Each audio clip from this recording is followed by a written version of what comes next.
ఇక్కడికి విచ్చేసిన పెద్దవాళ్ళందరికీ పేరు పేరున అందరికీ నా పాదాభివందనాలు. అలాగే మెగా ఫ్యాన్స్ అందరికీ హాయ్. నేను అక్కడ ఉండేవాడిని, మీలో ఒకడినే. ఇక్కడికి నేను వచ్చేలా చేసింది మెగాస్టార్ చిరంజీవి గారి ఇన్స్పిరేషన్. అవును, నా బాడీలో, నా నరాల్లో, అణువులో మెగాస్టార్ చిరంజీవి గారు ఉంటారు. ఎందుకంటే నాకు ఆయన దేవుడు. నా తల్లిదండ్రుల తర్వాత నేను ఎవరికైనా గౌరవం ఇస్తాను అంటే అది మెగాస్టార్ చిరంజీవి గారికి మాత్రమే. నేను ఒక విషయం చెప్పాలండి ఇప్పుడు. ఓకే బ్రదర్, మాట్లాడదాం. గీతా ఆర్ట్స్, నేను మా అమ్మ గురించి మాట్లాడినట్టే ఉంటుంది గీతా ఆర్ట్స్ గురించి మాట్లాడితే. ఎందుకంటే ఇది నా మదర్ బ్యానర్. నేననేవాడిని సినిమా పరిశ్రమకు పరిచయమైన మొట్టమొదటి సినిమా మగధీర. ఇప్పటికి 7 years కంప్లీట్ చేసుకుంది.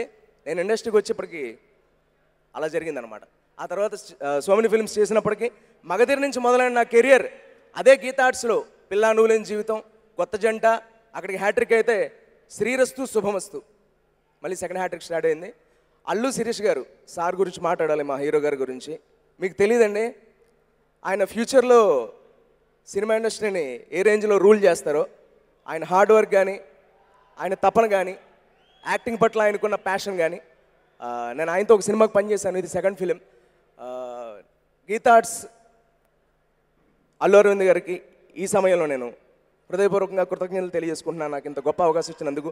అలాగే ముఖ్యంగా ఈ రోజున పరశురామ్ బుజ్జి గారు, మా డైరెక్టర్ గారు, నాకు ఈ సినిమాలో ఒక మంచి అవకాశం ఇచ్చారు.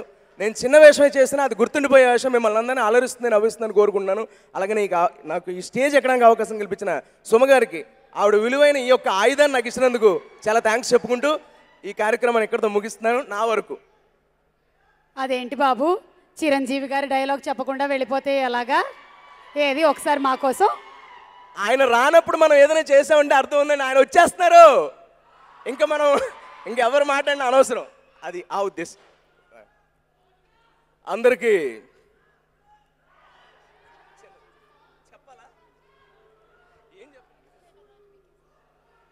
మేడం నాకు డైలాగ్ చెప్పారు, అదే చెప్పేస్తున్నాను.